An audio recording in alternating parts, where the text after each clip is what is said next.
I take a good look at Nam as I make my way to the city hall. Sounds of hammering echo throughout the streets. Dozens of carpenters are working on mending the buildings. The towers and their metal ornaments gleam in the setting sunlight. But knowing what I know now, I get an eerie feeling like nails are being hammered into a coffin. Jerahn, Seliel, and her father are waiting for me as I step into the city hall. The atmosphere is tense, but the mayor still insists on certain formalities, greeting me warmly and thanked me again for the help during the Nindroid crisis. Jerahn shifts uncomfortably and impatiently. Seliel is stone-faced. It is not clear how much he has told her father, but he certainly knows something.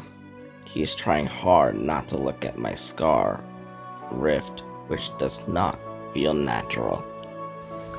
I end up telling him everything except exactly how I got all this information. Seliel is concerned about rogue magic, and to mention a conversation with a ghost on a painting would not help.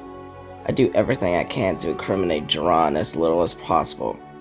As I talk him through it, he seems relieved. The mayor does not. I am trying hard to read his reactions. How much of this is new to him, and what does he actually know? I tried to be as diplomatic as possible, but it is obvious that he takes some of it in as an accusation. Also, it seems he has not been completely oblivious to the fact that the Edo-era villages were abandoned under suspicious circumstances. But he lets me finish before he erupts. What is this? Do I look like a crook? I am the mayor of this fine town. I have responsibilities.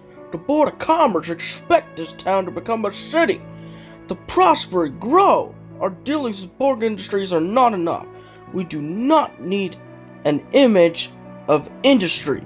We need charm, a distinct profile, authenticity.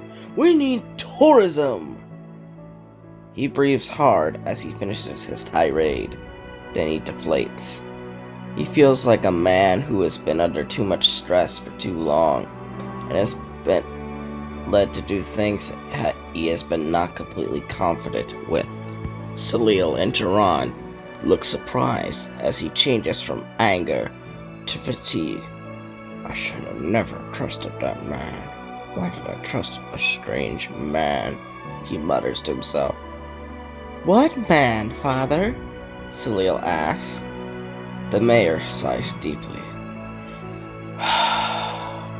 He came by here 5 months ago. I have not seen him before or since. He had claims on these old plots of land with abandoning decay in villages on them. He spoke highly of their house's value, their historic significance, and their precious rare metal ornamentation. He wanted to make sure that they would not wither and be lost to time. He gave me the claims and a map for nothing. I only had to promise I would honor his wishes and preserve the buildings. He was going to leave for a while. I had to ask him several times if I had understood his proposal right. He seemed sincere, but he spoke in a very strange and broken accent. When I asked where he was going, he said he was going to Metalonia. I feel like I am being hit by my own hammer again. What did he look like? I ask, but I already know the strange answer to that. Strange. He looked strange. He had these big metal hands, a beard, and wore a heavy helmet. A big man. Seliel could tell that I am shaken. I could feel it. I was expecting that it was Klaus who had somehow found a way to fool the mayor. But Karloff? He's our friend now.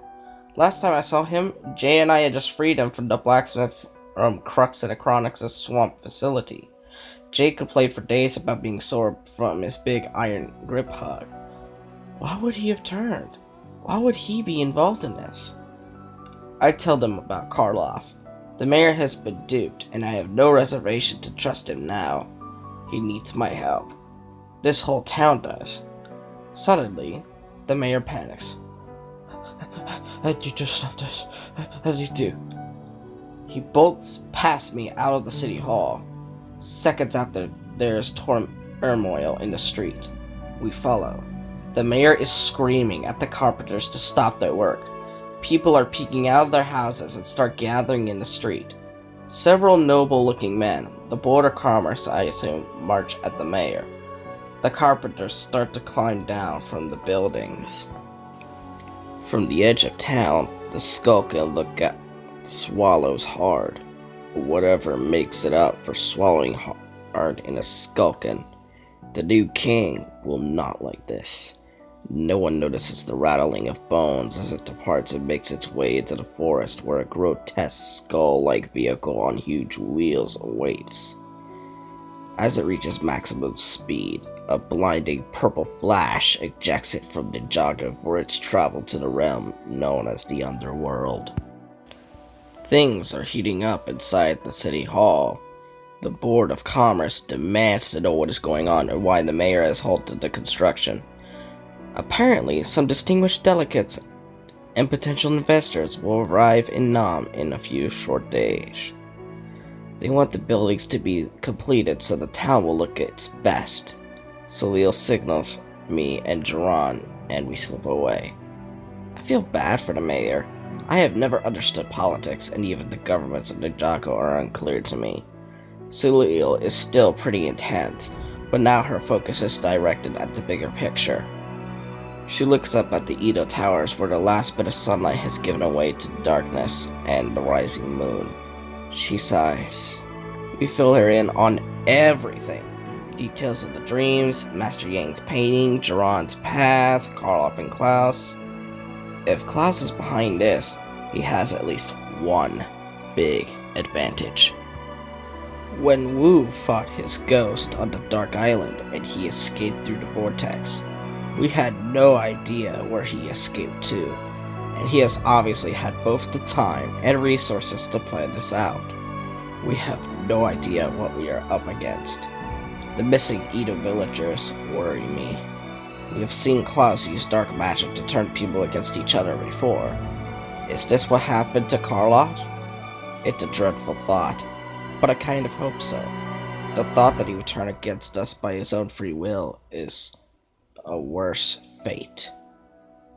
In the underworld, a grotesque skull-like vehicle arrives in a purple flash.